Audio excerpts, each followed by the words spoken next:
Almost didn't hit start recording. Hello and welcome to Indiepocalypse Radio for another edition of the show that is somewhere between a post-con hangout and I guess an interview show. I'm Andrew, your host of this show. The creator, the etc. of all, what is the indie game mythology, Indiepocalypse. Oh, I need to update the cover. My cover scroll. I didn't realize that was out of date now because there's a new one. But speaking of new ones, we have old ones too.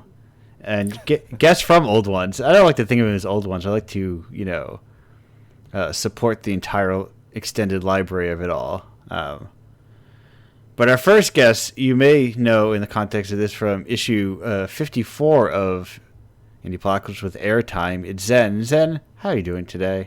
Hi, I am sick, so I'm a little nasally, but I'm doing great.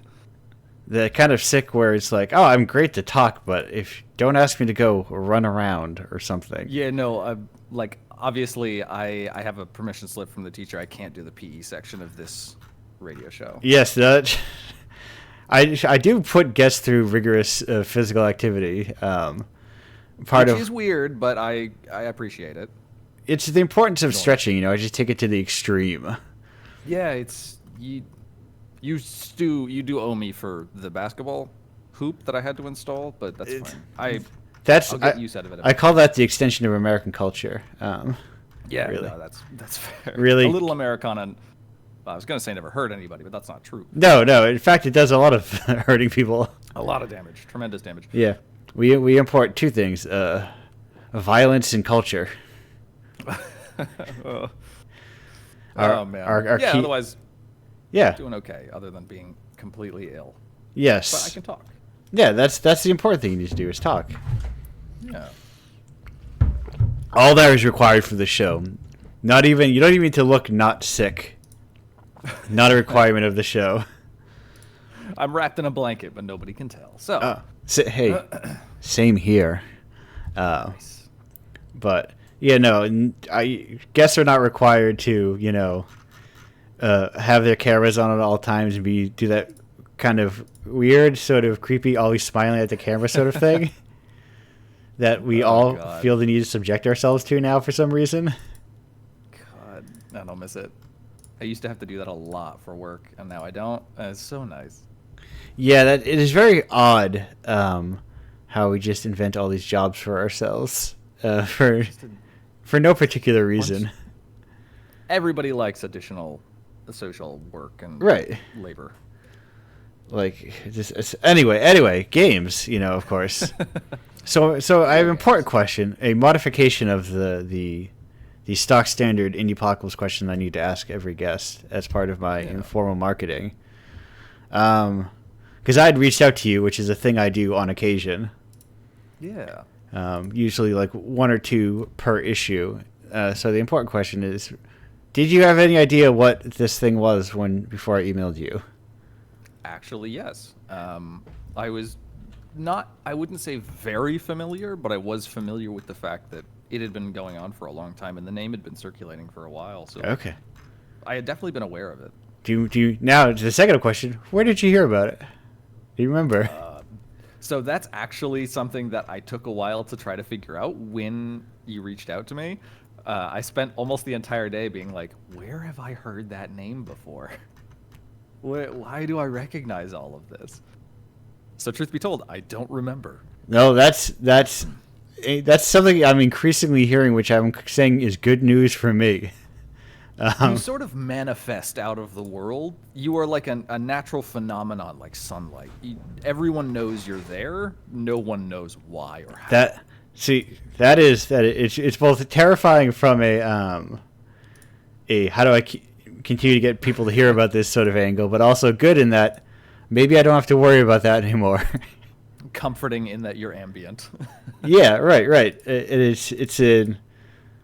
I've been increasingly thinking as I keep getting that answer to the question of, it's just a thing that existed that I've been aware of. It's weird when you just do something for a very long time. Oh God, yes. But speaking of doing something for a very long time, Airtime Oh my god. If people are unfamiliar with airtime, how would you describe it? Airtime is a realistic simulation of sitting in an airplane going on an international flight for a full uninterrupted 8 hours. Yes. And that's it. That's it. You're caught up. And I think I've been flying around the time I perhaps was like, Oh, that's amazing. and it's just like, because that's I there are pieces of art that just kind of like hit me at certain points at certain times, and I go, yes, perfectly captures this feeling of like, I don't want to get up because I'm on a window seat. Yes. I never get up unless it's an absolute emergency. I don't think it has been. So it's like, well, I guess I'll just bide my time here. Are you a constant flyer, like long distance flyer? Yes.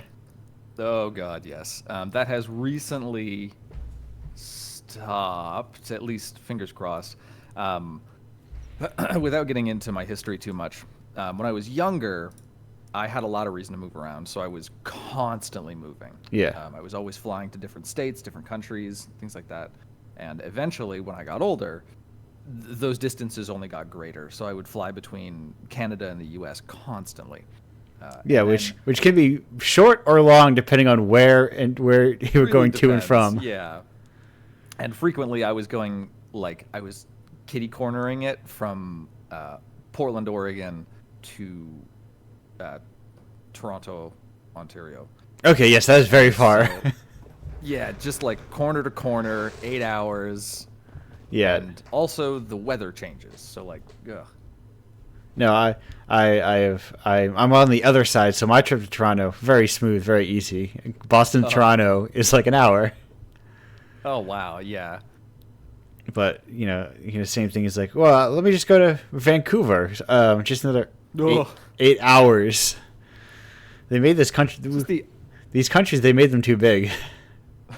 This island's a little too big. If you could just pull it together a little bit. Yeah. Yeah, that's my longest flight was the 34 hour flight that I had to do from LAX to Melbourne. Okay, that was monstrous.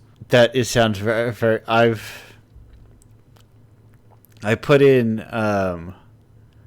out like a little call to be like to people like, oh, what are more events I should go to, and I got the classic eyeballs from.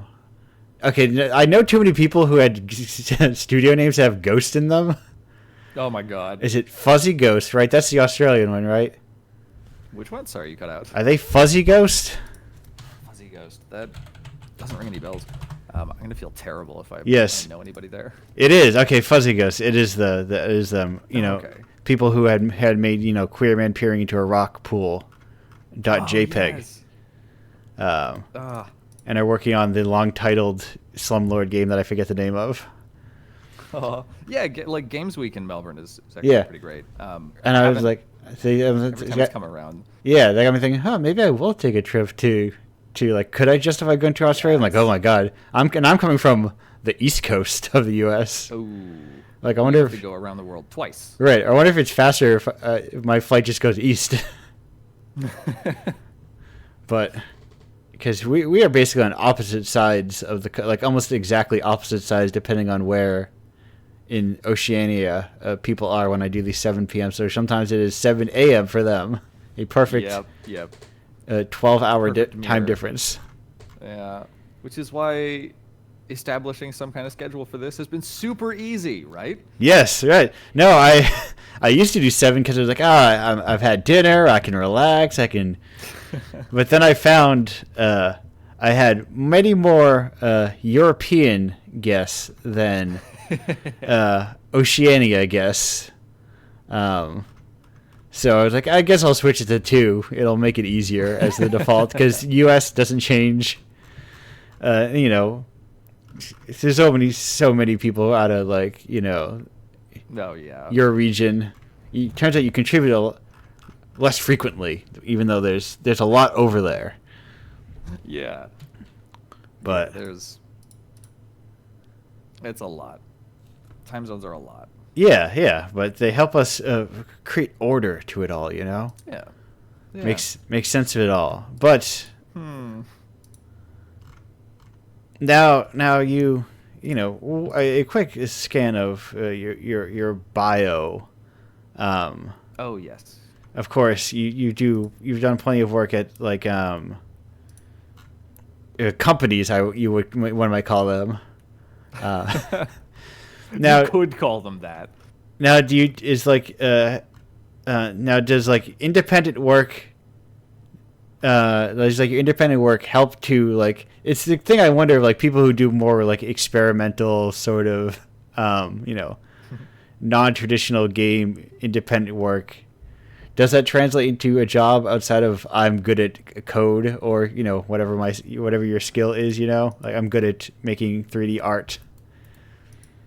That's a fascinating question because now that I think about it, I don't know. Right.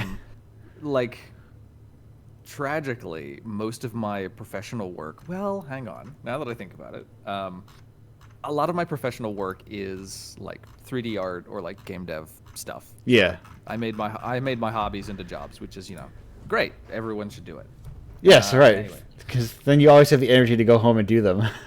Totally. That's exactly how it works. But that said, especially ironic in the context of this particular event, the very first thing I ever did for a career was radio broadcasting. Okay. And like hosting stuff over at a radio station in Las Vegas. But none of that translated to games in any way, shape, or form, which I thought was kind of charming. Yeah, right.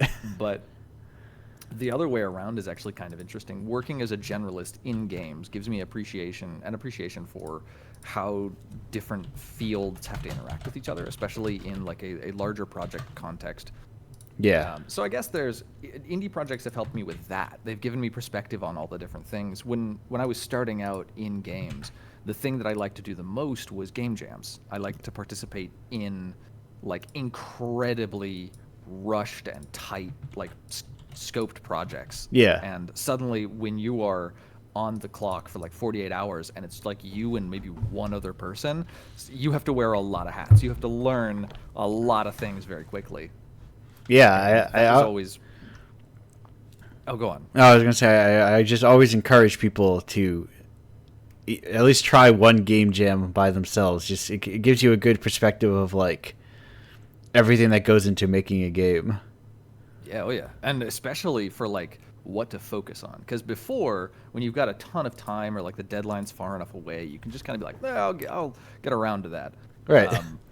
But on a 48-hour time crunch, you're like, oh, this needs done 5 hours ago. Right. This code doesn't need to be perfect and reusable. It just needs to work once. Yeah. I'm going to hard code all of this stuff and no one's going to notice. That's the secret they don't tell you about game dev.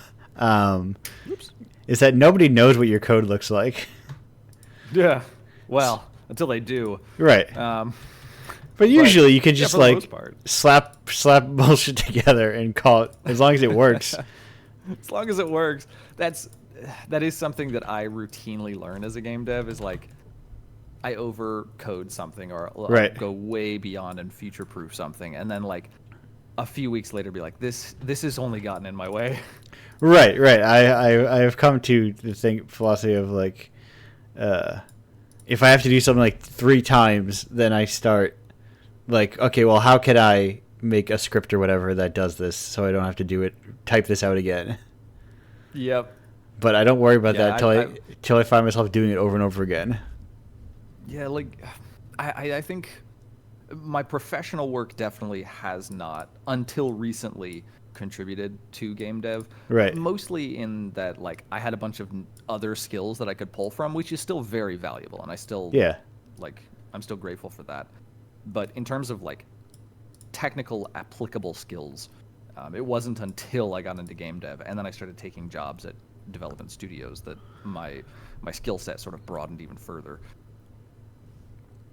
Yeah, because it is that is kind of like working in a studio atmosphere Or suddenly, depending on the scope, you may have like one very specific task that you need to do. Oh yeah. The unbelievable reward when you find an incredibly niche thing that you did in like a professional job, and then like you're working game dev and you're like, I need to do this unbelievably specific thing, and you have these movie-esque flashbacks where you're like, wait a minute, that one really obscure thing I was responsible for at work that one time. Right. It's like, oh look, there's me. I am the. It's why I feel like I wish like for all the weirdness of work is like titles were more codified sometimes in games, like credit titles. Oh god, yeah. So that people could also like transfer more easily of going, I'm a best boy. I'm a whatever a video game equivalent of a best boy is, of the video game equivalent of a best boy is me. Right, sure. And it's like, well, no, I do. It's like I do this thing, not like I have a weird wishy-washy title that you're not quite sure what it means. It's like even in game dev we have that problem. In 3D art, like 20 years ago, they were called bump maps. Right. They're normal maps. They're functionally similar, but slightly different. Right, and then it's all different functions of like how 3D art works, or like how like I'm sure like you get huge companies. There are people who are more specialized in like implementing 3D art and not making it almost to some extent. Yeah, that's when you come across a company that's like, well, they're not normal maps here. We call them field maps or something. Right, and then I'm like, that is all very far beyond me. All those tiny collections of little triangles weaved together. They're my favorite. Too many of them, arguably. Triangles, that is. Triangles, you can give your excess to me if you don't want them. Oh, I will gladly scoop up. let's divvy up all the triangles to you, and let's the dream of getting production cycles down by a lot, so that more people can just imagine if you just had half the triangles, but it cost you half the budget to make a game. Oh, that would be nice.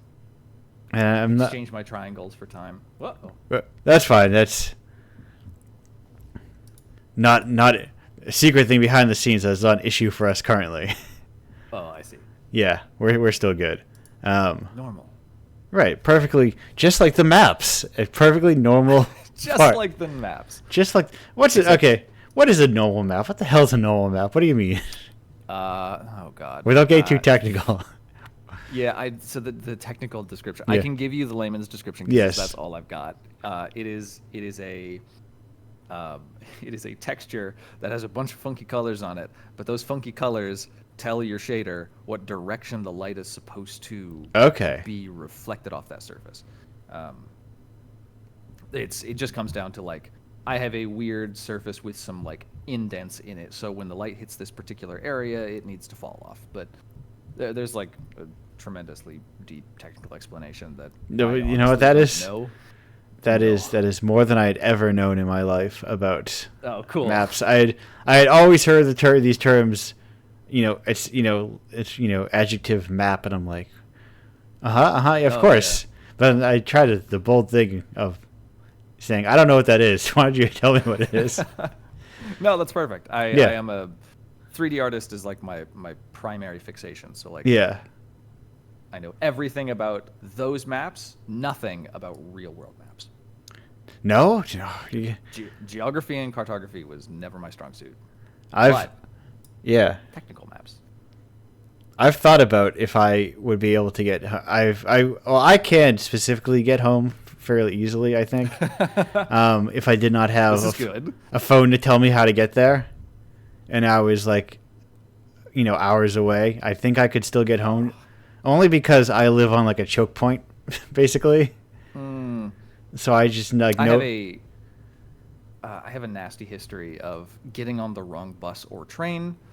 And this is despite owning a phone that tells me not to get on that particular bus or train. No, that is my one fear, my one thing is taking the wrong public transit lines. So now the wrong street, amount- the wrong streets. I'll take those constantly. Here in The amount of times I've ended up on a bus in like the countryside when I lived in the heart of Seattle, and it's like, this isn't right. I'm not supposed to be here at all. Right. Uh-oh. Yeah, no, that's, and of course, America has really great buses, so I'm sure. Yeah, in Seattle especially. I'm sure Look at you, there was like sound. they were constantly running, and you could just very easily. So public transit in Seattle, not to derail too much, is Yeah. heavily privatized. So Right. the ticket that you get on one side of the city isn't applicable to the other side of the city. So you would not only would you get lost, you would have to pay to get lost. That makes sense, of course, for public transit, and Totally, nothing but convenience. yeah, for it to just be private transit. It's great. Yeah, why not? But, yeah. As a result, Yes. I got really comfortable navigating maps at home. Yeah, and people wonder why Americans love cars. It's it's how we can literally get anywhere. It's because the other methods of transit are not reliable. Right. And being on the highway though, you gotta. But speaking of highways, Oh my god. nope, that's not a transition. Hello. You tried. I was like, my brain, the gears were turning, and they're like, you got to take a strong leap to get there, and I was not taking it because it might have. I don't want to lead the question. I've got two important questions for you, and these are the stock Indiepocalypse questions submitted by guests for a very long time, and then I just added them to my repertoire. And that is first up. What's your favorite type of rock?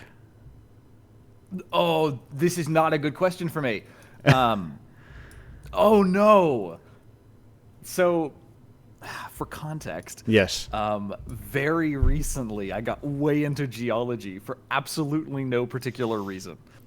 Okay, so you've got too many at this point, or The problem is I have a bunch that I could name, and because my fixation is only fairly recent, I cannot for the life of me remember their names. Oh no. And the worst part is I had this conversation with a friend of mine like a month ago. do you remember what Okay. Okay. I am a particular fan of various like igneous rocks. Okay. I like those particularly dark, like tough Yeah. stones. Those are always really fun, and especially because like certain kind of igneous rocks can have like those cool wavy patterns from like when the lava cooled and like its position in the crust, and it's just they look great. I love them. Yeah. Big fan. And not a follow-up question, secondary independent question. That is this one. Well, the first one was mandatory. This one is optional, which is, do you have a favorite Toho character? So I know absolutely nothing about Toho. So that would be a no, a fierce no. Noho. Noho to No. Toho, you say. Noho to Toho. Sorry. No, I that's am very familiar with its existence, but every time it enters my field of vision, my eyes glaze over. That's fine. We will. And speaking of eyes glazing over, your eyes can glaze over for the next 40. I wish they wouldn't glaze over for the next 40 minutes. Or your eyes could, but I need your ears attentive. There you go. Because our segment's over. We're going to our next guest. Dang. Yeah, these 20 minutes breeze through. Yeah. Wow. Yeah. See, this is why I call it a post-con hangout, because I feel like the essence of a post-con hangout is 2 hours going by and like, wait, it was 2 hours? It was 2 hours. Oh, God. The buses aren't running anymore. How Right. do we get home? Oh, God, how do we get back to our hotels? Yeah. Don't Or speak like, God. oh, man, wait, I didn't even order food. Like, half the places I wanted to get food from are closed now. Are closed. I guess I'm ordering pizza. Oh, no. You'll have that one miracle friend who is like, oh, God, all the places are closed. And they're like, oh, I already got food back at the hotel. And you're like, one, you know where the hotel is. Two, you have food. Yes, that is neither as a solo traveler. That is never me. Yes. But anyway, Zen, thank you for joining me here today. Yeah, it's a pleasure. we're going to go on a break, and then we'll be back in about, 3 minutes and 19 seconds, give or take. Goodbye for now.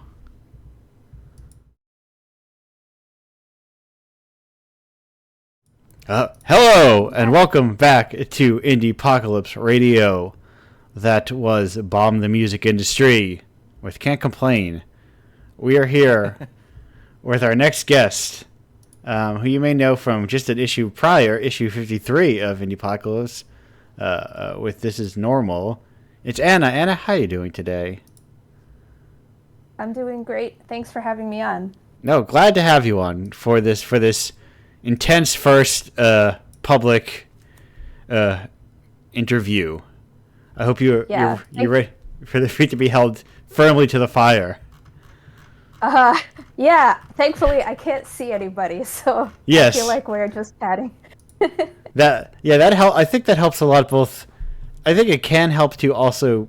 It can probably help to see other people you're talking to. Maybe, or maybe it doesn't, because also it requires people like to prepare to like be seen by another person, which exactly sometimes it's just more relaxing than not have to do that.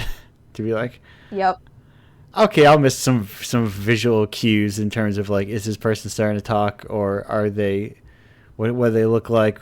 But hey, I can still wear pajamas. It's true. Which, Absolutely. On a weekend, I don't work, and that's how I relax. Exactly. But well, I work from home, so I'm like never not wearing pajamas. Oh yeah, and that's one of the advantages. Yes, I don't think I could live that life. I like having a little box that I go to that pays me money, and then coming back home. It's I hate the box. Yes, no. Never put me in the box. No, it is.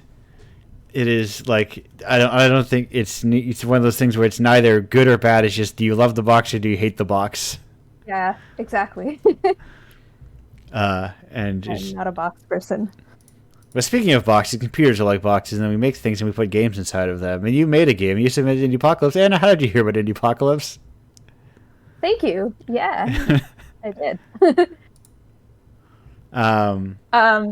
Sorry. If you asked a question, I didn't hear it. Sorry. Yes, I spoke very quickly all in a row.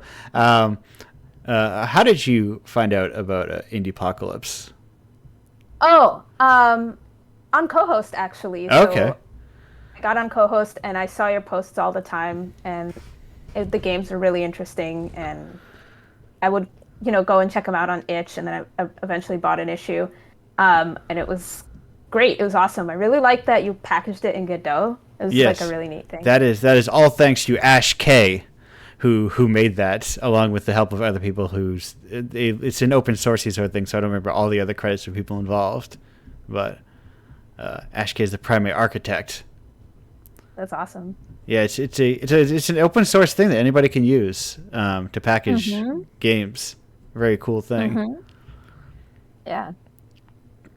But it's good to know that I bought an ad there once, and I don't think it did anything. So I did too, and it worked pretty well, actually. So I don't know.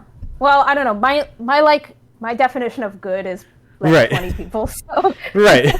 I think that might have also been the case, like something like that. But it did not, like, comparative to like everything else. It was like, oh, yeah, this is the thing I paid for. It's not doing better than these free things. Yeah, for sure. But that is, I've found the weirdness of maybe being in person is actually my ticket to finding a bigger audience.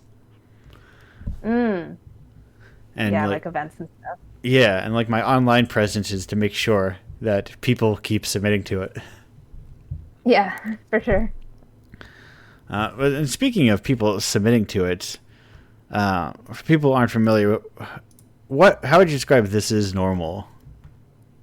So This Is Normal is a game that teaches you about self-managed abortions. Obviously, I'm in the U.S. right now, and there's a lot of restrictions happening for all kinds of It's a true like dartboard nightmare of like which state do you live in. It's really bad, and it's a scary situation. Yeah. But on the positive side, a lot more people are trying to get informed. One of the things that's kind of been a persistent issue in the US is just the lack of information on this stuff. They don't teach it in schools, they don't tell anyone about it.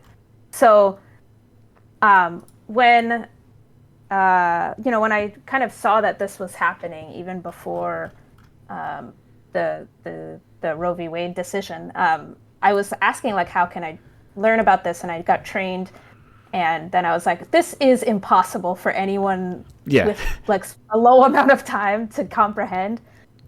I'll make a game about it. So that's the game. Yeah, because like some people learn very well from just like the act of doing, Yeah. And like this kind of this immersiveness of, okay, I get it. I don't have to read a book or a long essay. Yeah.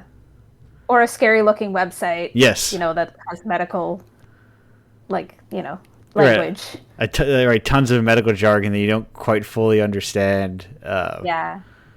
No, there's a lot to it. We have billboards around here now about, like, that is it shows like the state to state extreme like variances. I feel like I've been seeing increasing billboards of like, visit these government websites, learn how to take care of, your health. Yeah. And then I could probably fly 2 states over and go, it's banned. Don't even think about it. Yeah, it's a very sad situation, and I hope we can eventually overcome it in time. Yeah, it'll be difficult to change, but we'll right. change it. That's the hope. That's it's like the really bizarre part, like nature of our country is of it's like it's just the way it impacts. But anyway, the U.S. it's a freaking mess. Yeah. Of a place. Yep. It's this gigantic disjointed mess. We're here, but. If we talked about how much of a disjointed mess the U.S. was, we'd all get very sad. Yes, and that's all the show would ever be. But no, we're here to talk about games. Yes, video games. And what got you into game making? I just played a lot of games as a kid. Yeah. And I found that I enjoy programming also. So, while I was looking for a job, I was looking for game jobs, but I ended up at Mixamo. And then, it kind of went on from there. And I like working on projects on the side too. So, yeah, it's just been something that ever since I was able to access a computer that I've been just kind of messing around with. So. Yeah, no, you've big part of my life. Yes, by your itch page about 10 years, which is a lot. It feels like people like there's been like such a huge amount of time spent like we're in this kind of like modern publishing, self-publishing era of games. Mm-hmm. Where it's like you could have been making something for 10, 15 years in like self-publishing platforms like itch. Yeah, absolutely. It's actually really cool that's something that people can do. Is like I love just going on itch and seeing what people are doing. Yeah. And on Steam too now is like pretty open as well, which is fun. Yeah, and it's like, man, I love the fact that people can make games as kind of an artistic expression. Yeah. And even if they're not trying to sell it as a product, although like we really need to build an industry, I think, where people can sell their games as products and live on it. Right. Like absolutely 100%, 10 toes down on that. But also like the fact that, I feel something, I'll make a game about it is something that people can do. Right. That's super cool. The thing I think more about is how can that person who feels something and made a game about it also sell that game without having to be like, well, I need to make it a video game, Yeah. And go, oh yeah, no, exactly. This is a video game that people can buy already. Yeah, absolutely. And because there is a lot of like very, interesting, cool stuff that people are constantly making, but culturally, I'd say people do not pay for those games. No, which is unfortunate. Yeah. And to be honest, like in the industry, like in the AAA industry, like I worked at Ubisoft. A lot of the people who work on those games don't get paid either. Right. So it's Yes. No. like That's a whole other. goes back to the two yachts, you know. Yeah. Right. Right. You gotta have one yacht for each side of France. You know. Yeah, exactly. Depending on What would the neighbors think if you don't? they'd be like they turn their nose down at you. They wouldn't invite you to their yacht parties because you didn't have enough Yeah, yachts. exactly. Yeah, how unfortunate. You know, what a. It's like eventually Yeah, like. but Sorry, go ahead. on the bright side, I think that, you know, the fact that it's so easy to like create now with games, it's Yeah. like I find that super inspirational. Right, right, because you never know like when something will be sort of like a breakout hit, and I feel like I have hopes for the new generation. Is the way I like to think about it. Yeah. Like people coming up, like people who are a bit younger than me, and I'm not even that old. I'm only in my 30s, but people who are like in high school and college now are like, oh, they have a wider view of what games are. Yeah, absolutely. Like I did Game Heads this year for the first time, which is this kind of incubator school for young Okay. underprivileged kids for making games here in Oakland. Yes. And Okay. my mentee, like still in high school, and he had these incredible ideas, and he was just so excited. Everybody there was just so excited about making games about things that mattered to them, or like all these big feelings that young people have. Yes. And it was No, it was amazing. It was so inspirational just to be in that environment and see that. there's nothing I better than the strong feelings of a teen, just expressing themselves in art. They're just like Yeah. the rawness of it, of like Yeah. somebody just needing to get something out of their body. Yeah. I'm like, after 10 years in the industry, I'm pretty dead inside, but I Right. can appreciate other people's feelings. At Yes, right, and maybe it'll like it rekindles that spark inside you. Like, oh Yeah. oh yeah, you What can't is just this, kind an of emotion? you can just kind of make games about anything. You don't have to Yeah, have exactly. you don't have to make a roguelike mode if you don't want to. Yeah. Yeah. The freedom is incredible. And, recently I started working on learning Godot, and Yeah. I also feel a lot of freedom there, which is pretty cool. Because Yeah. I'm mostly a Unity specialist, and Right. I love Unity, but it's got a lot of business problems. And I was like, oh, let me learn something else in case this falls apart. Because Yes. you know how here on the internet we're always jumping from one thing to another. Right. That is that's the weird thing about the medium. It's like I feel like imagine being a musician and then like I'm worried guitars are going to go away. Like Yeah, exactly. Yeah. it's like wait, why are guitars going to go away? I'm a guitarist. Yeah. It's a very odd. Now everyone's playing the lute. Right. It's close enough. It's similar. Yeah. I've been practicing. You can't do all the same things guitars did, but they're pretty close. It's that really odd thing about games. Yeah. Absolutely. But how are you finding Godot from switching over from Unity? I'm currently, for like my work, I work in Unity for Right. side projects. I'm working in Godot, and I really do like it. It's got a lot of really great improvements. Yeah. I would say that it's not quite as feature complete as Unity, but in order to tap into Unity's feature completeness, you also have, or at least from my perspective, you also have to have a lot of expertise in it. Yeah. So it's probably the same case for Godot. It's like, as I get better at it, as I know more about it, I'll be like, this is so powerful. But right now I'm just kind of like slowly inching my way through, Yeah, and I'm wondering what like the kind of company adoption of like Godot is going to be like, if it's going to, or if you're always going to need to like always have Unity like as your second language, just to work. You know what? It's interesting. There was someone, I think Brackies, he's like a creator on YouTube, referred to it as like he felt the same way about Godot as he felt about Blender, where like 12 years ago, it was like, yeah, this is cool, but it's not, ready for prime time. And now it's pretty much the industry standard. Right. Like a lot of big companies use it.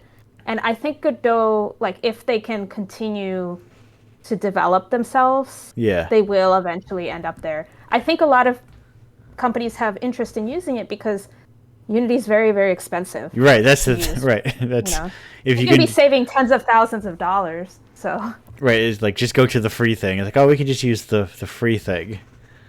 Yeah. And that will always be like, oh yeah, that's why I've worked in companies. I was working in a company where I was still using a command line based program. Nice. In the year of our Lord 2020, it was all still command line based because somebody made it 30 years ago and it still works. So they're like, you know what? Yeah. They made something that works for 30 years. Yeah. I respect it. That's incredible. It's like, hey, it still works. No need to throw out what works, Yeah, exactly. It's the weird, like, I got like an iPad, like someone where they work, a lot of stuff gets thrown away and they like, squirrel away an iPad, but it's like an old one, so like apparently no apps run on it, which makes no sense to me. I had that happen with my game where like on Google they downgraded one of the older APIs and I had to republish that game such that it's no longer available for that API. Right. That's really sad. Like people were playing it. Yeah, and it's a really odd I'm like, it's a perfectly good functional. I mean, it's got a couple cracks in it, but it's a perfectly good functional iPad. I was very excited to make it like an event menu, basically, that people could look through all the issues. And then it's like, oh, nothing runs on it. Like, not even. I was like, is it just me? I tried like putting Netflix on it, and it's like, nope, not compatible. I was like, oh, it is definitely an Apple issue. But that is that weird thing of like, oh yeah, your game just simply does not work because you didn't do anything wrong. Nothing you did. Yeah. Just tech change. The platform moved on. Right. It's kind of like, I kind of love that about games too. Like to me, games have always been closer to like works of theater than other mediums. Yeah. Like than books or movies and stuff, because they're so dependent on like the experience of the audience, but also because they're so ephemeral. Like, right. First of all, nobody's experience of playing a game is the same, but also it'll go away eventually and much quicker than many other mediums. So, Right. There's definitely games out there that I remember that nobody remembers, and I don't know where they are. And they are like, there's a Game Boy game that I know exists. It was like Pokemon, but with rings. Like you had these rings that you would wear that would summon demons that you would fight with. And I don't remember what it's called. I can't find it anywhere. Yes. And it's probably completely unplayable because I don't know if anyone ever emulated it. Like anyone ever made a ROM of it. Somebody surely has. I may or may not have unzipped just before this show a complete Game Boy ROM set. Whoa, maybe it's in there. Let me know later. I was trying to think of. I was trying to do the mental math of like, what is it called? What is it? I play a lot of games. Too many sometimes. Yeah. or none at all. Somewhere in between those two things. I got Balatro on my phone while I was on the plane earlier last week. Yeah. And I have played nothing else for the past week. See, I I avoid things like that because I feel you can almost gauge like my mood by how many infinite things am I occupied in, Yeah. Of like completely unbeatable, unfinishable things, and the fewer of those is like weirdly like the better I am, if that makes sense. No, that totally makes sense. Yeah. Which is not a disparagement on those things. I think it's just how different people operate. It's like if I have my routine where I'm doing like Final Fantasy 14, Yeah. And I'm like, I do my stuff every day. I'm accomplishing a thing, but it's like, oh, this is literally never going to end. I am Sisyphus. Yeah. Well, as a programmer, I just love I love rolling that rock up that hill, man. Right, yes, no. It's about the process. It's just the love of the rock. Yep. No one ever had anyone asked this if he likes doing that, you know? Yeah, exactly. Maybe he likes it. He's like, I'm so like jacked now. Like, Yeah. got I great. just love this rock. I got great legs. Look at these things. Yeah, exactly. The second he gets that thing to the top of that hill, man, Yep. everyone's gonna be envious. Yep. Exactly. But, Anna, speaking of rocks, what's your favorite type of rock? Oh, man, it's so hard to choose. I also really like different kinds of rocks. I'm not like super into geology, but like the previous guest was. Yes. But I do love me a good rock. I really like I like geodes in general. Okay, those are the ones where you crack them open. They're full of crystals, right? Yeah, they're full of crystals, and those are really pretty rocks. But recently, I forgot what they're called, but I saw this video about this rock that like it looks normal. It's some kind of sedimentary rock that if you polish it, it gets these beautiful spiral patterns all over it. Okay. And I wish I could remember what it was called. I couldn't find the video again, so I don't remember. But it's so cool. Like that's one of my favorite things about rocks is that they look different if you polish them. It's like one of those things you just pick up. It looks like a gray rock, and then you polish it, and they're all different. So, yeah, I guess those are my two rocks that I'm obsessing over right now. Now, I have a question of another thing you may be obsessing over, or may have no clue about. Do you have a favorite Toho character? Oh, man, no. I think I've played Toho, but it's not my favorite of those kinds of games because it's way too hard. Yes, no, it is. The traditional mainline Toho is like if you're not into a hell filled with bullets, it might not be for you. I will say I love the music. The music totally slaps. There may be some. My favorite character is the music. There may be some of that coming up later. Yay! In a break, I may have at one point downloaded the entire catalog. Awesome. In my ever expanding music library. But I'll say with that, Anna, thank you for joining me here today. Pleasure to have you. Thank you so much. This was great. Yeah, it was great talking to you. Great to have you here. I'm going to go on. We're going to go on another break, a shorter one this time, about 1 minute and 26 seconds. I just moved some stuff around that I shouldn't have moved around, or no, I could have moved around, but it's fine. But anyway, we'll be back. Goodbye for now.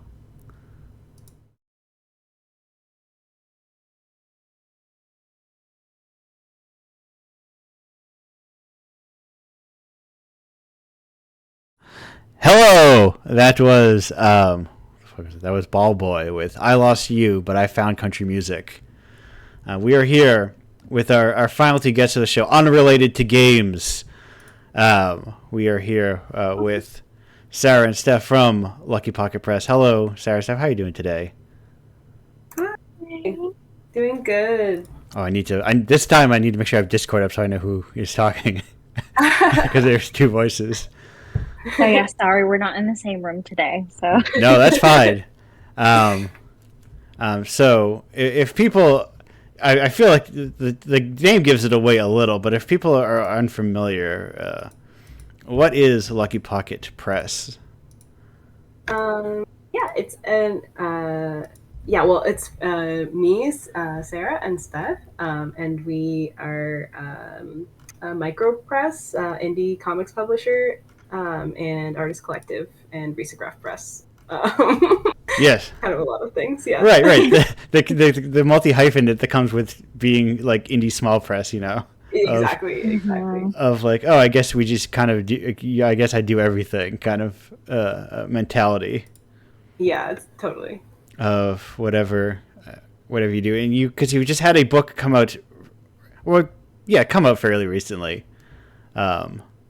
Like Knapsack release fairly, which is where I was like, oh yeah, I will. My secret, I think occasionally is like I like comics a lot. Secret of the show is I like comics an awful lot. My own game contract is just a modified comic anthology contract that I found online and borrowed and changed some words of. So I know I don't have it in this room anymore. I have like that little postcard, the little pack and postcard. But what is knapsack? Tell me a bit about Pretend I have not read knapsack. Tell me a little bit about it. Oh, you Go ahead. You go. No, you go, Steph. Sorry. So Knapsack Magazine is our very first anthology publication we've ever done. We've worked with individual artists before, but this time we worked with over 21 artists to make Knapsack Magazine, and it's a comic anthology and love letter to serialized manga that me and Sarah were really huge fans of when we were kids. Things like Shonen Jump and Shoujo Beat. We wanted to like bring back the feeling of serialized manga that like you could find in a bookstore. And our first volume, the theme was cassette, so it was music themed. Yeah. Too, like it's nice to be on a. We both love games, yes. so like it's okay. Nice to like to hear like game stuff too, in like the indie game world, because we both we do indie comics, but it's like really, I feel like they really go hand in hand. No, I like if you're people who are watching right now, like 90, I don't know the percentage, but a large percentage of these covers that I have are from people in indie comics and things like that, and I think there's a lot more overlap between all these, like all the different indie fields that like sometimes we participate in, of like, oh yeah, like totally. We could hang out, we could do like shows together, just do like yeah. I think like a lot of people who make indie comics like have worked on indie games, vice versa, right? Or like just are general fans, but they're like really similar mediums in a way. Yeah, they're both like very specific mediums for like narrative, I think. Yeah. And they're like really nice mediums for narrative. So yeah, it's really nice to be. Right. They're both like, they have this kind of weird kind of problem in the same way where technically they're both like linear, but they're both in the same way, almost like a non-linearity of like, you have to like, why would it's like going from panel to panel is a thing you kind of like learn as part of like, oh yeah. You learning the language of comics and learning the language of games kind of shares that, and like the reader sees a lot more information just up front in the environment, so to speak. I mean, it's like in games, your pace is dictated by you, and I think comics is the same way. Yeah, exactly. The way you read and the way you like physically turn the page, like mirrors like pressing a button, because you're doing it and you're making the story happen. Yeah, so I think that's what makes them really cool.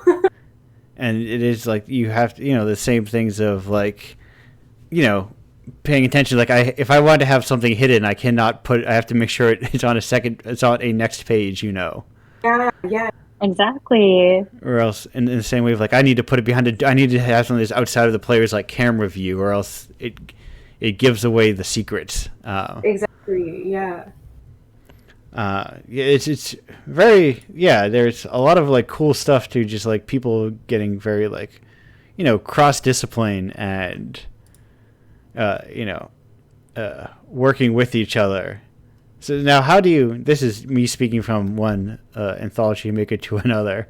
What is your how do you contact the artists that you work with to choose to publish things, either for like the individual books or for Knapsack? So we've been wanting to do an anthology for a while, and so for this first one, we reached out to a lot of our friends who we have worked with before. And that was like where we like sort of started, and then we also reached out to other artists who we would really like to do work with somehow, but didn't know how to fit it in. Yeah. And yeah, also just like acquaintances and like artists we've seen around or who we've met at like shows and stuff. So usually we'll just like reach out to people. And then for our normal, we also reach out to people for our normal publications too. So we like to like say we're kind of like we describe ourselves as an artist collective because it really does feel like artists collaborating. Right. So usually we'll be like, hey, let's work on something together.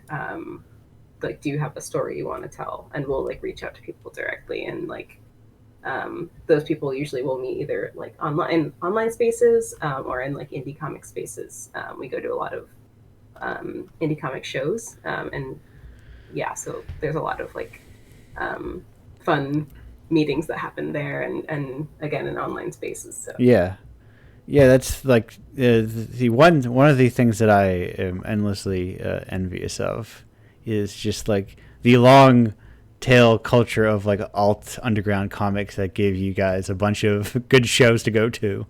yeah.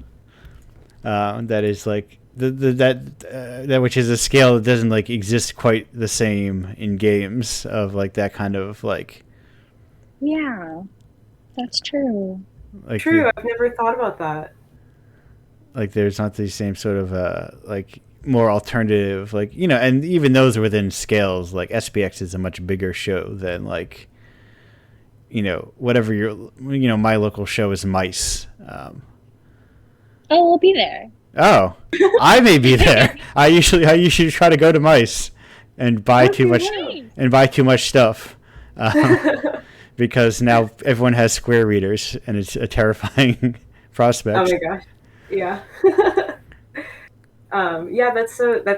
I've really never thought about that, and I think like there is like a power in being able for like comics making is really an accessible art, which I think is why it's had a long-standing like indie presence, where people can just pick up a pen and make a comic, and we did as kids. So like I think like there's this like thing that I just take advantage of, that there's just like this has been here for a while, but in games, which is like a like burgeoning new form of like art making, there's really not that standard, so that like precedent of, like history. So that's something I should be more thankful for. So yeah, it is like a cool sort of thing, but it's also, you know, there's the benefit of years of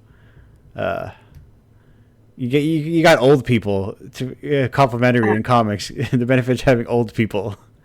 It's so true. It's true. We have our like predecessors that sort of like paved that community for us, and also like we were really lucky that a lot of like the people that we admired like welcomed us with like open arms. Yes. It is. Now here's the thing I'm personally curious of, to really get in the weeds of things. Like the profile pages in the back of Knapsack. I feel like I saw them before. That layout. Did somebody else? We made, but we wanted it to feel like DeviantArt. Yes. Okay. Okay. I was trying to think of like it felt evocative of something specific. I couldn't like put my finger on it. Like live journal or like DeviantArt. Exactly. Yeah. Okay. Yes, there is like, because you know that is, and like, you know, we talked about crediting some point in the earlier things in the first segment, and you know that's the benefit of having like anthologies full of credits at the end. Like as someone who, you know, commissions art regularly, I have you know flipped open before just like an issue of Koosh or whatever, and been like, I like this person's art, and then you just flip to the back, and then, hey, look, there's that person and their website or their email. Yeah, it's useful for us too. Yeah, right. Yes, exactly. It's for you to contact people. Of being like, I really like this person. I want to get them in our next anthology, or like see if they want to publish a book. Yeah, it's really interesting because I've never like looked at like these two art forms of like games and comics. Not to keep bringing it back to that. No, that's fine.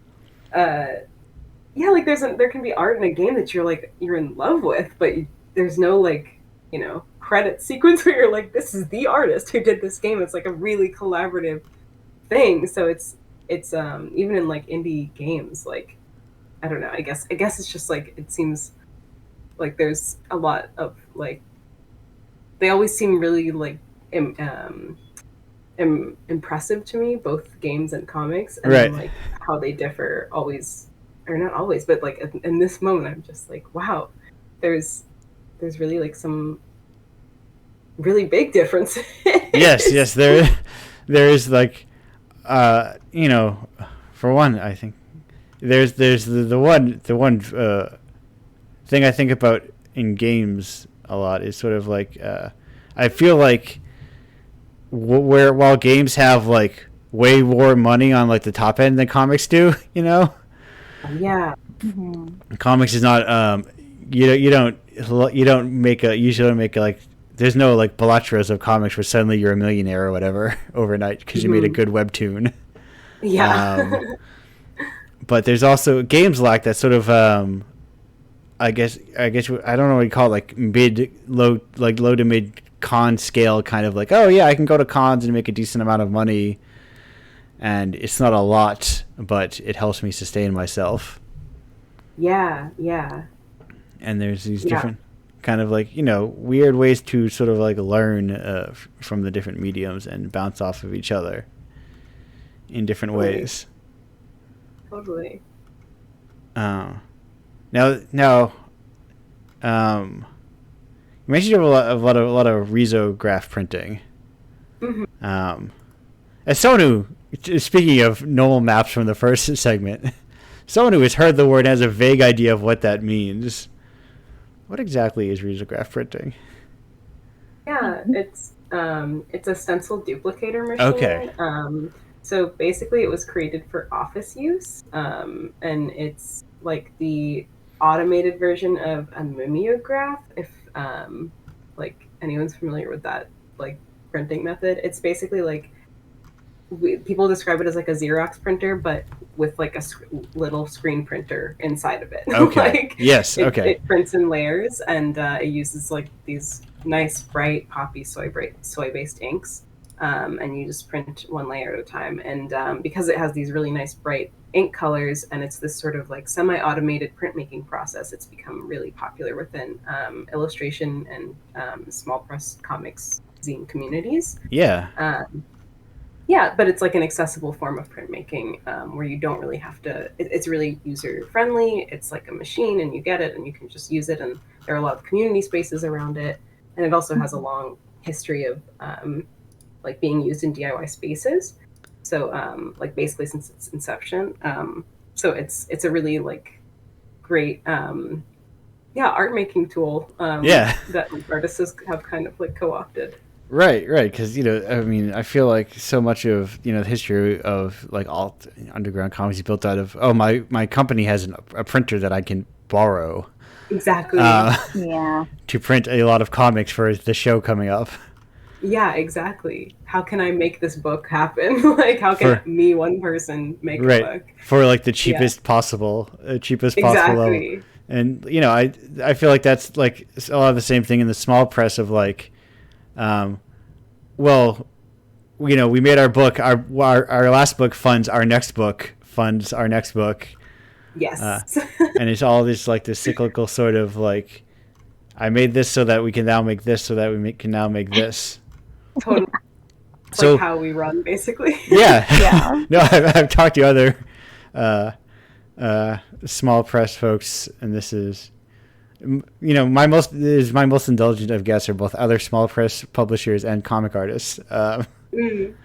But what got you into deciding to be like, yeah, I guess we will also try our hand at like small press, because obviously both comic artists yourself. Yeah. What made you make the jump to also trying publishing? I was actually, funnily enough, just talking to a student about this today at my job. But I remember when me and Sarah were undergrads, we sort of found that like our taste in art and illustration, and like our love for comics in general, like didn't have a place in the industry. Yeah. And we were both making minors, and like had individually like learned how to risograph print. But we like a lot of our tastes and our like values aligned. And we love making comics and we love printing, and we wanted to work with like artists that we felt also didn't really fit into that industry standard, but we thought made really, really cool work. And so we like kind of set out to work with like people just around the world that maybe didn't have like the like I don't know, just like the luck to be able to fall into learning like printmaking or like risograph Right. printing, and Yeah. we wanted to be that platform. Yeah, because there is Yeah. there like that barrier of like, well, I need to learn how to print it. Do I have like the little bit of money to print it, or Mm-hmm. there's all these sorts of hurdles that anyone can run into that Yeah. are like, it's just too hard to, sometimes for people to make that first step, but being the person that can go, oh well, I'll just make that step for you. Yeah, totally. I also feel like we were just talking to an artist we met with who we're working on a book with, and it was like they were just saying that like having someone like say, oh, we're gonna publish lists, like that like makes the thing happen, even though they're the ones like making the art and making the comic, like Right. having some sort of platform where it's like a collaborative experience, like, oh, like I have to like do this for another person, or like there's people like who count on me for this thing. I think it's like a really like it can be really isolating being an artist, especially nowadays, Yeah. because you're working a lot alone. And I think part of the reason that me and Steph really wanted to do this was because we started selling our work at indie comics conventions, and like when we met around like undergrad time before we started the press. So I think like we sort of saw this like I don't know, this like space of creation where everyone was excited and making things and excited about other people making things, and like I don't know, I think we just really wanted to be a part of it where like we were tabling, then our friends would come and table with us, and we were like, what if we just like made this like a thing, like what if we just Right. like started making books all together, because that's what's really like what makes us really happy, I guess, is Yeah. like that aspect of art making. Right. Yeah, That's, we like making like a good end product. Like me and Sarah really both enjoy like book design and like making like a nice book. Yeah, right. exactly. It is a very nice book, I'll say. Oh, thank you. It is like I was doing like the mental calculus, and I was like, there actually is, for like as much as I think we are in like very much the generation of adults who grew up the most with like manga, or are now like, oh yeah, we are older and professionals now, and it's like there isn't really like a publication that has sort of like more of a focus in that kind of like aesthetic or field in the same way. Yeah, I think that's another thing also that we bonded on, because we were obviously like kids are influenced by what they see, and kids like good things. Right. And as kids, we grew up with good comics and manga.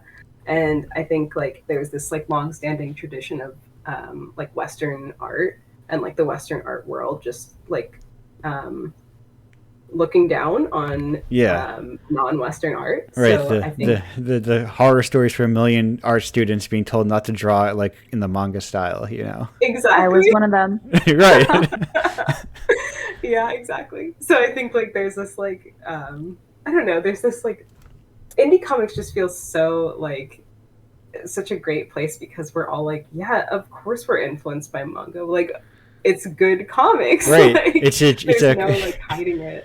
It's a full country making a bunch of comics, Yeah, and they're really good, and like it's not just this like idea of like Western comics that like has kind of like prevailed up until like I'd say the past like 3 years in Right. Yeah. Western media, like now Anime Western, is cool. now anime is cool, so it's the kids are all right, I think. Yeah, they just had to persevere long enough till anime became cool. Mm-hmm. Exactly. And now you just kind of see it sort of everywhere. Yeah, it's true. And it's they're collaborating with the NBA, Yeah, oh my god. Or like the boba like tea shops. Yes, right. You know, chain restaurants just have like, oh, here's Naruto on the side of a restaurant. What's he doing Yeah. there? I would have been going crazy as a kid Right, if I right. had been growing up in this time. Same. Like the kids don't really know what they have. They have no idea like how much we like wanted that. Right. Sitting on the floor of a Barnes and Noble reading manga and being like, oh, Exactly. I wish. Exactly. Listen, you kids don't realize that when I was your age, I was buying JoJo's Bizarre Adventure, and they didn't call it Part 3 because that's all that existed in the U.S. They didn't delineate it.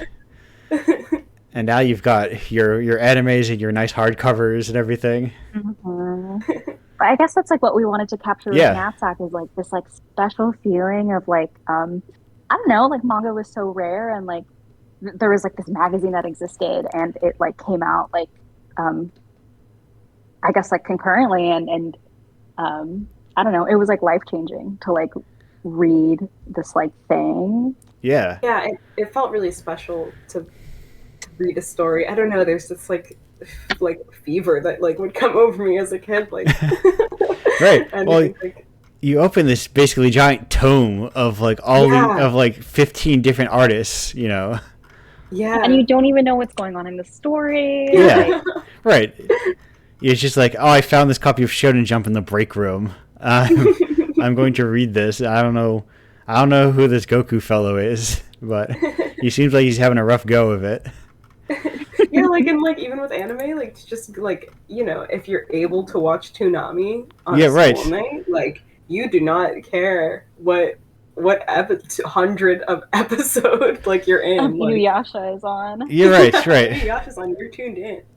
It's a very weird like pre-streaming era of like just how you interacted with like media in general. Yeah. Yeah, I think we're both really interested in that because I think we're both a little like burnt out from the saturation of media that exists nowadays. So I think we're both like interested in trying to find something that feels special and like make books that feel special. Yeah, because like so much stuff, like any individual, like you never know what you're going to pick up at like a show. You never know what's going to impact people. You know, I remember. Yeah. Oh no! Here's the thing where I was going to say someone, but I don't remember how to pronounce their name, or I never knew how to pronounce their name. I can't look it up either, because obviously you know I can't listen to another piece of text. But I remember going. Let's see if I can. What am I looking for? I'm like, what am I looking for? But yeah, no. There is like so much space to sort of like find anything, you know. And I think we're also really interested in that and like the ephemerality of shows as well. Like going back to what I think Anna was talking about like the ephemerality of something. Like yes. like, oh, this person just made like 10 copies of this zine, but it changed my life. And I was at that show. A place and a time. Exactly, yeah. And I think like those things are like really intrinsically like related to how we see the world, like in place and time. So it's like those, like that's not nothing. Those are big things. And going to a show and finding like an artist that would like influence you for years and years, but like, you know, they're living their life too. Like, and you just got a copy of their zine that they made. Like, I don't know, it's amazing. You get like a piece of that person. Right. It was like, I remember, God, when was it? You know, this is probably, you know, a decade ago or more. Going to Mice and picking up a copy of a college called Julia G.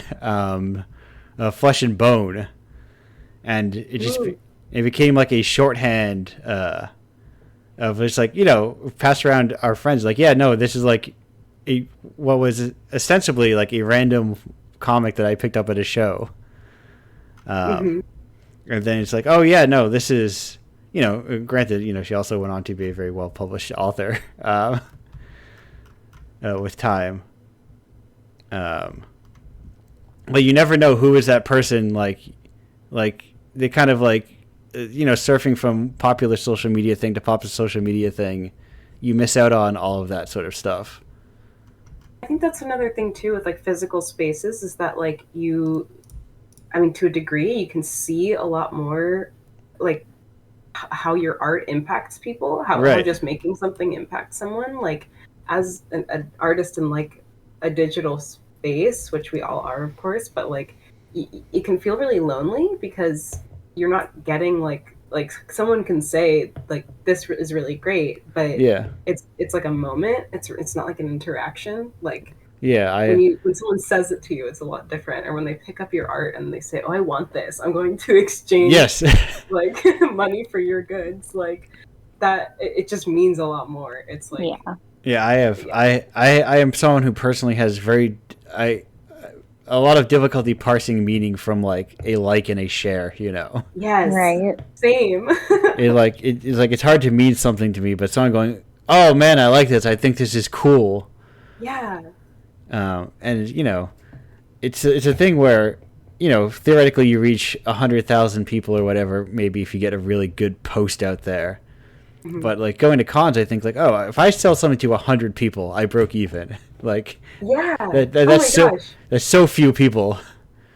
No, exactly. It's like it's all numbers, right? In an online space, but like in person, you remember that like we are people, right? Like people reading things and like enjoying things. And you remember like how big a number even like 50 is. Yeah, it's huge. It really is. It just like oh yeah, 50 people came up to me and bought something. 50 people came up to my table in a day and said they really liked my work. That's a lot. It's like a lot of people. Right? Yeah. But speaking of things in high abundance, rocks, we gotta talk about them. Sarah, I need to know your favorite type of rock. Oh man. I guess. Well, this is. I don't know. Like a cheesy one, but I really like tiger's eye. Because it's like associated with like protection. So like throughout like middle school, high school, I like always had like a tiger's eye rock in my backpack. Because I was just like a really superstitious kid. Yes. I didn't know that. yeah, even like throughout college I had tiger's eye. Like I had like an altar space in my room, and I would keep it. The ultra importance of the rock question brings out untold secrets between friends. Yeah, I'm not nearly as rock oriented. I'm so sorry. I mean, I love rocks, but I'm really bad at like what they are called. So I would just say I've been thinking about this because I'm like, oh my god, I have to come up with a rock. Yeah. But I don't know a specific rock, but I would say a nice mountain rock. Okay. With like some moss on it, some lichen. Okay. Cold to the touch. That's my kind of rock. That is, I mean, I think if I did the math, if this was a very popular podcast with a wiki where somebody was tracking all of this stuff, I think the most popular rock might be a weathered smooth stone, which is not a specific type of rock. So that's a good rock. Yeah. So the vagueness of rocks, and also some people, no one did at this show, but plenty of people flip the script entirely and talk about music. That's awesome. And be like, no, I like post rock. I love that. Which I do like post rock a lot. Whatever that means. The fun of music genres. It means Godspeed, I guess. But follow-up question: do you have a favorite Toho character? Either of you? I hate that we spent so long talking about like our like favorite like anime and manga from that era, but I just was never a Toho kid. I don't know why I never understood it, but I always was dancing to Bad Apple. Yeah, yes. Yeah. I'd say the blue hair girl. I don't know her name. I'm so sorry for her. That's Shirno. Shirno. Yes, I've heard that name before. Yes, that is the blue-haired ice fairy yokai. I think fairy yokai are mostly interchangeable in terms of. That's why she has the things around her. Yes. Oh my gosh, I'm learning so much. We need to like deep dive into Toho now. Like this is my next like hyperfixation. Yeah, this Yeah. is my next session. And So, talk about okay, things, and that's another one of those things that is very like, it's a game first, but it has a big foot in both games and comics. Yeah, Mhm. so true. I feel like Toho Dojin is like a whole Yes. subgenre itself of comic books. And that's Completely. indie press. Like Right. That Dojin. is indie. Yeah, Dojin's so great. It's the thing I am trying to work towards more of developing that culture in the U.S. where I can, of Oh like my gosh. people just making small works and going to events and selling them because having money is nice, and having other people try out your work is also very cool. Exactly. But with that said, folks, we're going to go on break, and we may have a little bit of that Toho coming up. But in the meantime, not Bad Apple. Bad Apple is also like, it's a good thing to know because if you ever try rhythm games and you don't know what song to play, they all have Bad Apple on them. Because it's not affiliated with any company. But Sarah, Steph, thank you for joining me here today. Been a pleasure. Yes. We are going to go on our last break of the show and be back in about 2 minutes and 20 seconds. Goodbye for now.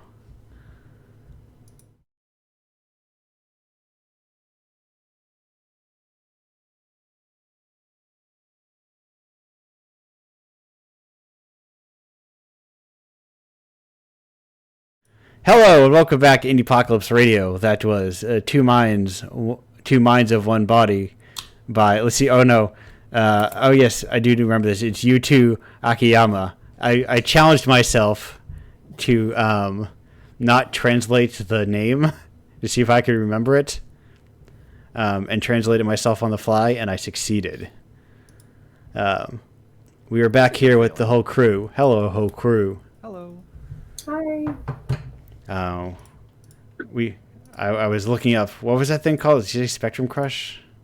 Oh, Spectrum Crush. The magazine I have is literally on a bookshelf across the room. Otherwise, I'd go get it. No, that's something I do a lot of the time where I'm like, oh yeah, this thing that is right next to me, I bet I can just link it. There we go. That'll work too. Oh, okay, I was not looking for the K. That's what it was. Yes, sorry, I should have specified. It's spelled funny. Huh.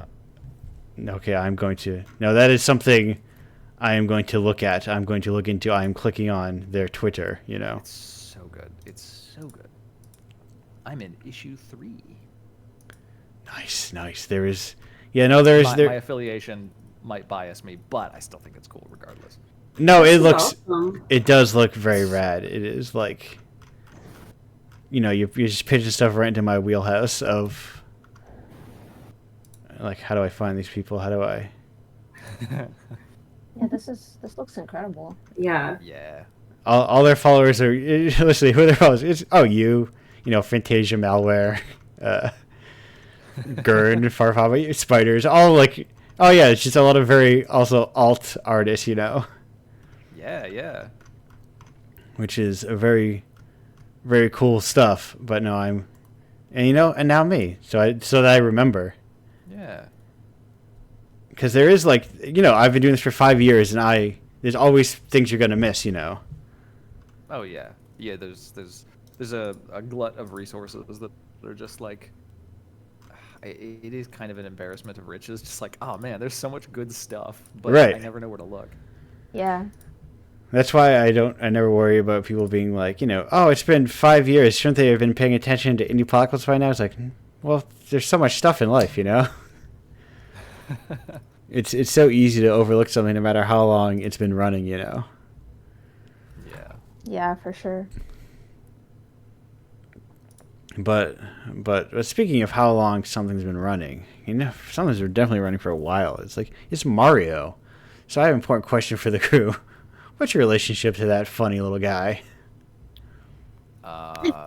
Legally, I can't say because I used to work for Nintendo. So. Oh. What? Oh wow. Oh, you're really? under NDA, cannot have an opinion on Mario. You're exempt. No, it's not under NDA. Or not it's NDA, under- but That means he was your boss. you're right. Yeah, I mean, Yeah.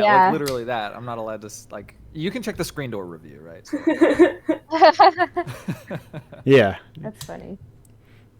Yes, so I forgot that of the credit. So you will be exempt from speaking upon Mario. But the rest of the crew, yeah. I've been really fascinated with the Mario design and like the way that they design games that kind of, first of all, Mario games work on children, which not all games do, in the sense that kids can learn it without knowing how to read. Right. Which like that's wild to me. Like it's incredibly tightly designed. Like, and of all the games, like you'll pretty much, Mario's the one that's the most recognizable to people. So yeah. But personally, I would say that I'm not a huge, like, I'm not very good at Mario. So I'm like, it's not on my like top games list ever. Right.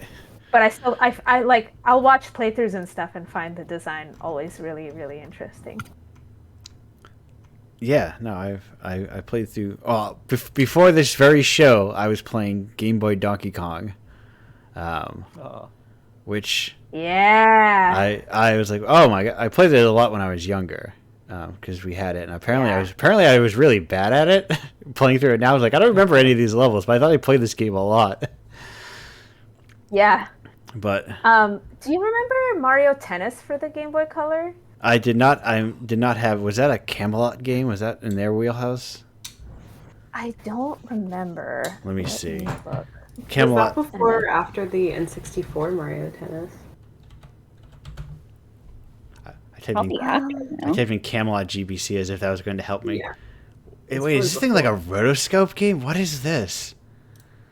Sorry, no, I got distracted by Game Yeah, Boy. it's like this. It's a weird game. Yeah. I don't think it was by Camelot, but I don't remember. Oh no, yeah, you're right. Yes, it is. It was Right. developed by Camelot. Right, because it has And the thing I always remember is like, is yes or no the little shaking heads? If it is, it's Camelot. yeah. I loved that game, particularly because like the story of the game is you go to like tennis school and you have to work your way up to playing against like Mario and friends. Right. And that the environment of the school was so interesting, and I'd never seen a game like that until Golf Story came out. And like Golf Story is super cool too. But I remember this feeling that this game gave me. It was like my first cozy game in a way. Right. It gave me this very homey feeling to it. Even Yeah. though I was terrible at the tennis. Right. That's it. There's a I don't know what it's called. There's a TurboGrafx game that's also a tennis role-playing game, but I'm blanking on the name of it. It's probably just called Tennis RPG. Something straight ahead like that. But it is, yeah, there is like that early kind of like merging of genres, you know. Mm-hmm. Yeah, it's like one of my favorite things, especially from that far back. To like that really surprised me too, because I never, I'd seen Pokemon, I'd seen, really much older games than that, and then this came out, and I was like, whoa, this is new. Like I'd never seen something like that before. It was Right. Now a lot of games are like that, but it was the only one that I knew of back in the day. Yeah, no, I remember being fascinated by. There's a lot of really weird stuff on the Game Boy. Yes, that's I'm- why I love it. And it was also very, we'll say, affordable on your PC to emulate, even when it was around when it was coming out too. Absolutely, yeah, definitely. So you It's could. So go ahead. No, sorry, I'm just still in reminiscing about Game Boy mode, but you go ahead. I know. So you could we would just like fire. You could fire up. That's the part of sharing art and the benefits of libraries and easy access and that sort of stuff of like there's like a benefit to playing games in a group and like experiencing art collectively in a way that wouldn't be the same as like just doing it by yourself and then hoping you run into somebody who's talking about it. I will say, like, my public library where I grew up had a game section, and it had this happened when I was already like about to leave high school. It developed a game section. They had DS games in there, and honestly, like, DS games were probably the most formative to my like understanding of game design that I've like before I started doing games, and I'm like endlessly grateful that happened, and like I really like if I could see more libraries lending out games and having like game nights and stuff, man, that would be incredible. That is so rad. Yeah. So yes. My library was like the best place. Like, it was like my favorite place on the whole planet, and it kind of still is. My library when I was a kid, well, one of the libraries I went to was where I taught myself ActionScript for nice, Flash. yeah. Oh, that's wonderful. Yeah. Yeah, and my regular recommendation to everyone is always like, chances are your local library is on a network, and chances are you can order books from that network basically. Yeah. Online, and like you can get like a lot, and like libraries have a lot of stuff, a lot of. The amount of things I learned about libraries like decades after I had actually gone to one, and it's like, wait a minute, wait, they could have done this the whole time? Right. I never asked. I would go to one, and I would get like, maybe like huge, like those gigantic like hardcovers, and it's like that would cost you like $130 or whatever, and they'll just like give it to them for free. Yeah. Or like, I have like cover to cover read all the Calvin and Hobbes books at a library because I was just like, oh my god, they have them. Oh man, I played a lot of Flash games at the library. I'm not gonna lie. You're right. I didn't have access to a computer growing up. That was where I would access computers. But man, awesome. like there's so many things that. But then, like during COVID, I read a lot of books because I was kind of shut in, like all of us were. And books are expensive. But as you said, Andrew, they have the network, the ebook network on Libby and stuff. Yes, right. And I got so many books that way. It kind of really helped me through that too. So, yay libraries. Yeah, no, the one. That's also another one of my little obsessions. Sorry. Right. No. I am similarly like the one I went to. One of the ones I would go to, I would use two networks so I could maximize. They were on two different networks, but both within decent driving range. So I could be like, oh, you guys don't have short program. Well, maybe this other one does, and the other one did have that, and now they're republishing it. Yeah. But there is like you would get like weird stuff that like a lot of it was like, hey, here's stuff like Viz published like in the 90s that they're not publishing anymore. And now it costs $90. Yep. Or you can get it for free at a library. Yeah. Yep. And library has it. Yeah, they've just got it hanging out there, and that like helps. That preserves culture. Of like access. Yeah. But yeah, no, I out there support. And just visit, just get stuff from your local. Yeah, it would be interesting to have more games because I do remember like after school, a lot of people just going to like, oh, I'm gonna go play putt on the computer or whatever in the computer lab. Yes. Putt. Yes. Putt whips. So good. That very specific kind of like. Oh yeah, no, this is because it's the one of the things we talk about in our last segment. The nice thing about comics is that you can just all you need is paper and something to write on that paper to make a comic. Games require a little bit more than that usually, and computers very expensive. Yeah. Oh, God. And I think that's one of the things that kind of gets like underestimated, like just like and taken for granted that like computers are like really expensive and not everyone has them. Yeah. So When I lived in Alberta, we were living in a town of less than 400 people, and as a result, we didn't have a great internet connection. We were Right. still on dial-up, and like, as a result, we would drive all the way to the big town, which had a nice library. I would go there and print out action script tutorials and guides, and then take my like piles of paper home and just like sort through them. Yeah. Oh, that's amazing. That's old Great. school. Dang. Yeah, it felt so nice. I had you're talking to someone who had a binder from Cheat Code Central, you know, Oh my gosh. because Oh my Yeah, God. cheat Oh my codes. gosh. because I was Love that. later. We did not have a computer, or we had that later than like a lot of other people, you know. Ah, They kind of like were slower on that rollout. So the benefit of amazing. and that's where it's like a lot of cool tools like like Bitsy come in play, where it's like Oh yeah. Yeah. Yeah. it doesn't require like intense PCs, you know. It Yeah. can these things that can be made and played on like phones, you know, that most everyone has one of those. Downpour. Yeah, like right, Downpour is another like very recent one of like, oh, you could make and play these things on phones. That like opens up like the accessibility of like game making to so many more people. Yeah, I love that. I love restrictive tools like Downpour and Bitsy too, because it really makes you be creative. Like, Right. one of the things with Unity is you sit down and it's a blank canvas, but it's a blank canvas of infinite depth, right? Yes. Like, am I going to Your use third this? Am eye I going to do opens. that? You know? Yeah. Well, that's the problem. Is like your third eye. To me, like my third eye opens when I'm constrained and I can like start with something, as opposed to where I'm just overwhelmed by choice. I'm like, I don't know what to do, and then I give up Yeah. and go Right. When play you something. when you don't have space restrictions, it becomes very easy to make. Well, I'll just make the next great MMO. I have. Yeah. God. Finally, my scientifically accurate Dragon RPG will live. Yes. I have infinite space on my computer to do this with. Unity This can is do the anything. reason why. Oh, go on. No, I was just that was the end of that declarative statement.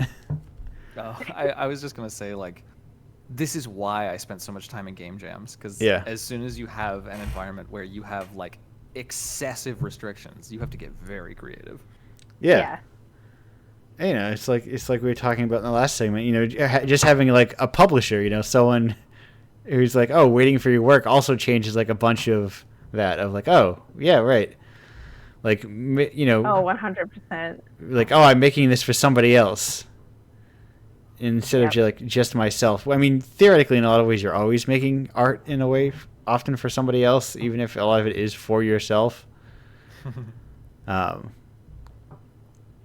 there's the Yeah, I think it's better that way. Like, because it's look, for me at least, like it's always a two-way street. It's always better if it's a two-way street. right, because you always have to have something that is for you, or else none of you ends up in the game or or the work, and it's like, what did you make? You know.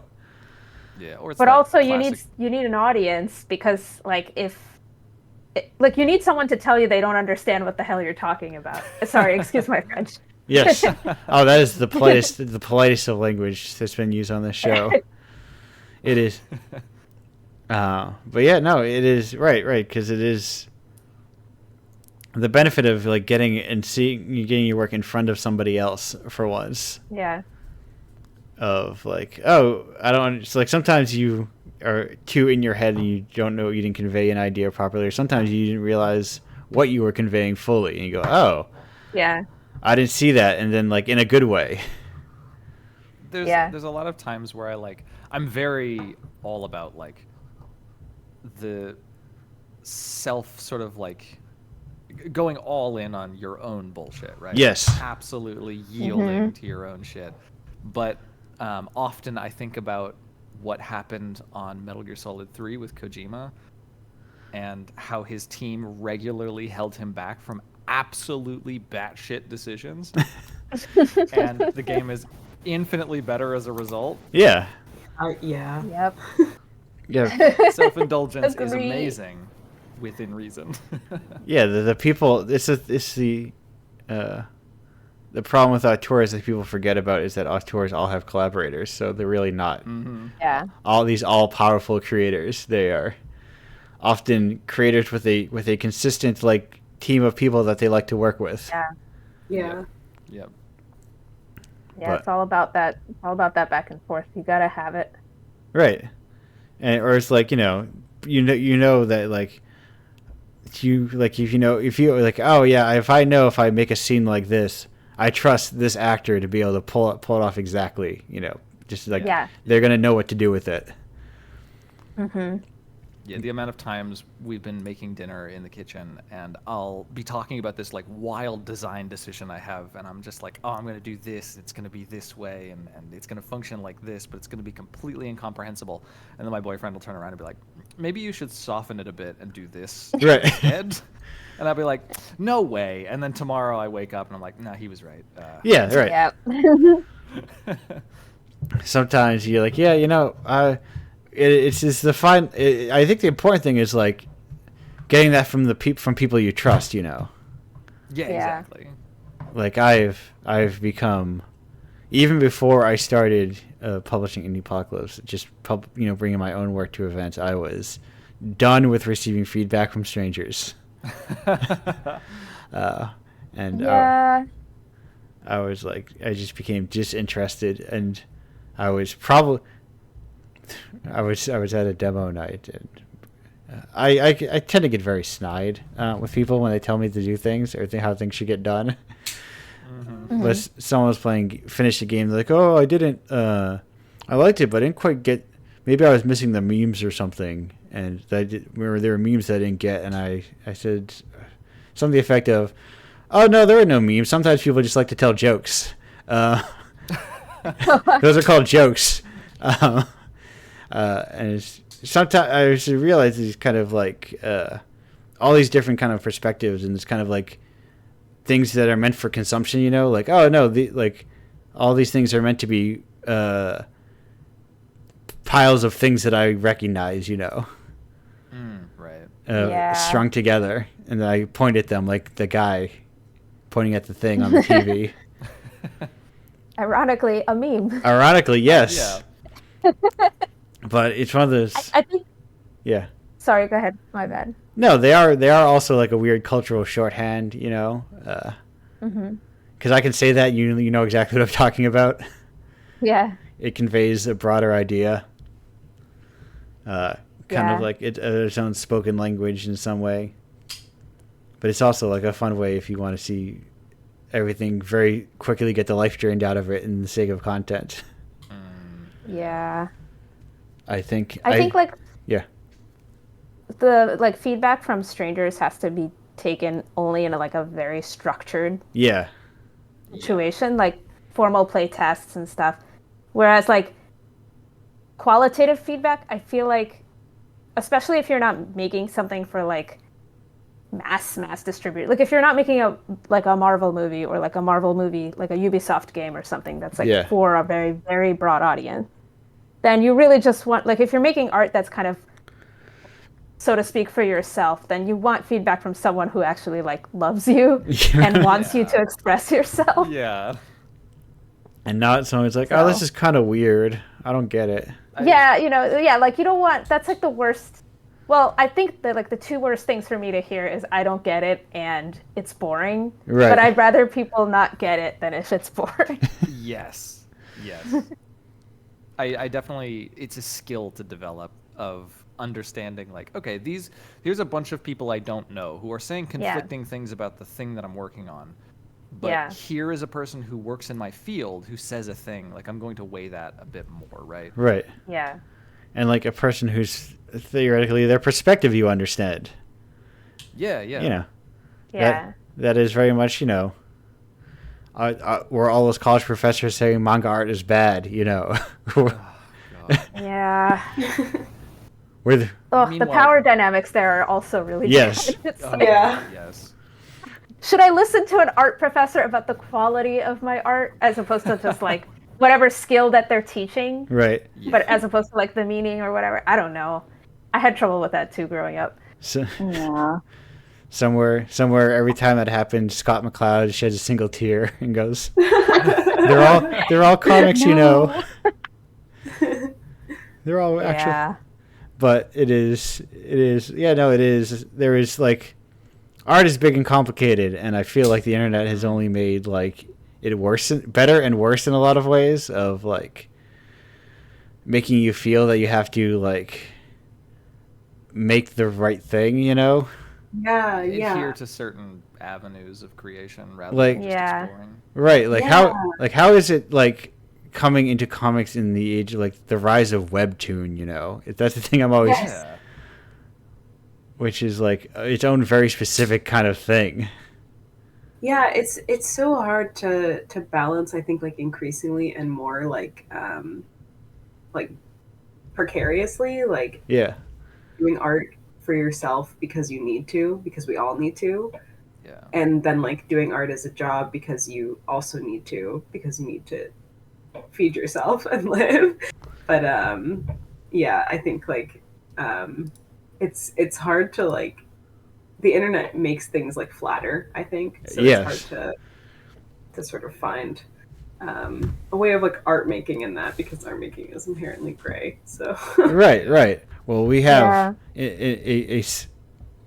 we'll start wrapping up here. But we're going to bid farewell to one of our guests. Anna, hello and goodbye. But before you Yeah, leave, thank you. where can we talked a lot about your work, and where can people find your work if they're looking to find, like, where's your stuff to be found? Yeah, I have an itch page. My kind of game developer name is Slothy Sunday, like the sloth with the Y, Yeah. and then Sunday. And so it's Slothy Sunday at itch. My abortion game is there. My collaborator on the game, or one of my collaborators on the game, is Nadia Shamas. You might know her from Oh, Comics Nadia! Esquire. I Yeah, think I might have a sticker of hers from Mice somewhere, if I'm thinking of who I'm thinking Yeah. of. Yes, you probably are. Yes. And big thanks to her for helping me and motivating me through that process. And yeah, some of my jam games are there, and then, all the other information and stuff. So find me there. Perfect. Anna, thank you so much for being on the show. Glad to have you here. Glad Thank to you so much. This was great. It was my first podcast, public appearance, whatever, and it was Hey. amazing. It was Yes. great meeting you guys. Thank you so much. I try to It's a pleasure. try to make do these where I can to make the game space feel more open, that you can just show up on things, Yeah. and that people want you to hang around with them. But pleasure having you here. Yep. Thank Well, you. Thank Bye-bye. you. Bye. Yeah, take it easy. And we will continue to wrap up the show in general, because we're getting close to 2 hours of recorded time. Yo, that's a podcast. Yeah, that's where I try to wrap these I things. recognize that. Yeah, that's where I try to wrap these things up. We're getting to long These are long ones. Dang. These are full length ones. These aren't your edited, clean NPR podcasts. This is not a story told in 3 acts. This ain't your convenient podcast. Yeah, this is like, you get ready for 2 hours of people. Listen, we like to talk about games. We're really just a bunch of friends having fun together. No, this is the way I think of it is often just conversations I want to have with people, and if people, I don't know if people, my internal tagline is, I really enjoy. I don't know if people like listening to it, but I really enjoy having these conversations. Yeah, I mean, that's sort of something that I think about hilariously in creation in general. Is Right. like, if you work really hard on something and you hate working on it the whole time and you just hate making it, but Yeah. you just want the attention, or you just want like it to be out there so that people will look at you, and then you release it and nobody likes it, then you spent a whole lot of time being upset to Yes. release a thing that you're further upset about. So like, why not at least enjoy the thing you're working on? And then if you release it and nobody listens to it, it doesn't matter. You had a great time. So Yeah, that's been my spirit going forward. yeah, In general, there was that first. strong. I mean, there was that early on where you really wanted people attention to because I was desperate for money and working retail inside of Oh, yeah. pandemic, and you're like, boy, I wish I had money to not do this. It definitely doesn't feel like nothing if nobody listens, but like, Yeah. there is a silver lining, right? No, I have never checked the stats on these show ever. Terror. I have made $50 off of Twitch once in totality in doing this. That's huge. I know. I'm the big bucks. Yeah, They that's what pays the bills. it definitely pays all the bills. What is this thing being charged for?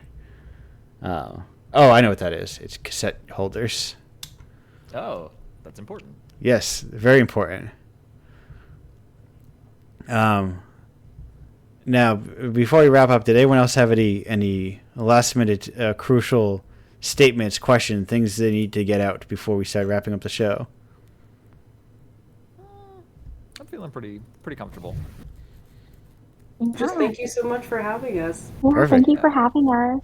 Well, thank you for being here. Oh, one question I have. And this is a thing of personal curiosity. Having I can see from your feed having recently attended SPX. Did you see anyone there who was selling things inside of a little cassette case? No. Okay. No, I don't think so. But also, like, we kind of didn't really walk away from our Right. tables so much. No, Yeah. that is me. I often run it entirely by myself and never leave my tables. Mm. No, a friend of the show and contributor, I had sent him some, like, I don't know. Here's one of the things where, like, I have a friend who has a last name like this where it's very easy to say if you know how to say it. Andy of Slasher U, I was attended SPX and I sent them like little. I sell games on inside little cassette cases. Oh, cool. As my physical So form cool. factor. Yes, no, that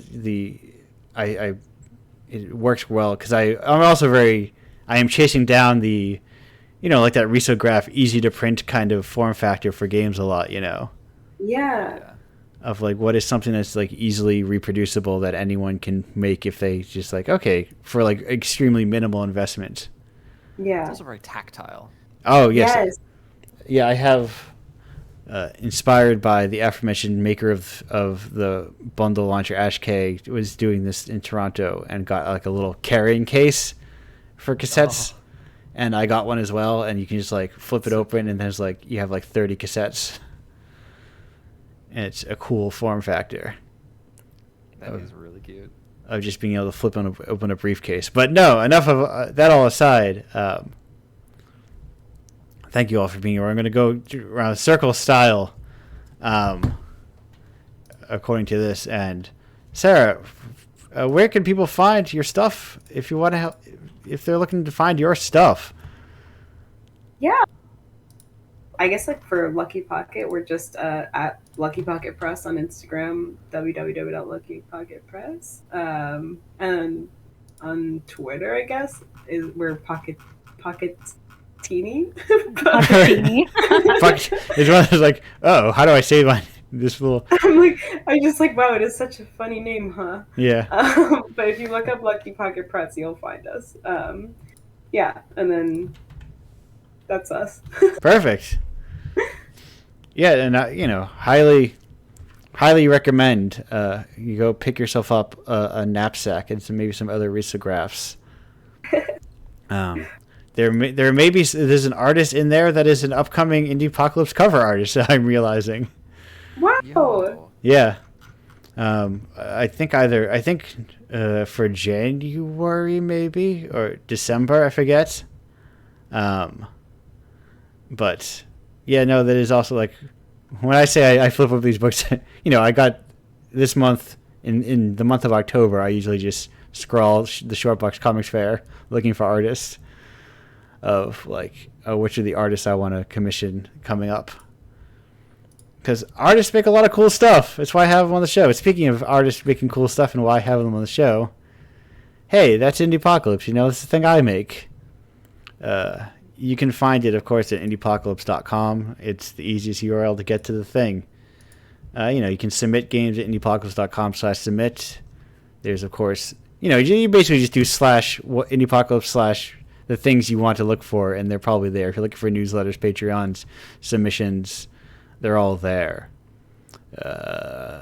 Pizzabrains.com/tape market is like my like DIY print-on-demand service for game devs. If you want your game in cool little cassette cases, I'll print them for you at cost, as a way of just kind of getting the medium, or getting, like, jump-starting this form factor as hard as I can. But otherwise, that's it, I think. You know, you go out there, you buy them, and then the nice artists here, like Zen and Anna, occasionally get payouts. Every 5 issues is about the average of when the threshold gets met, and then they look at their PayPal account and go, oh, look, it's $5.33. It says Indiepocalypse. That's neat. I can get a slice of pizza. It feels good. Yeah.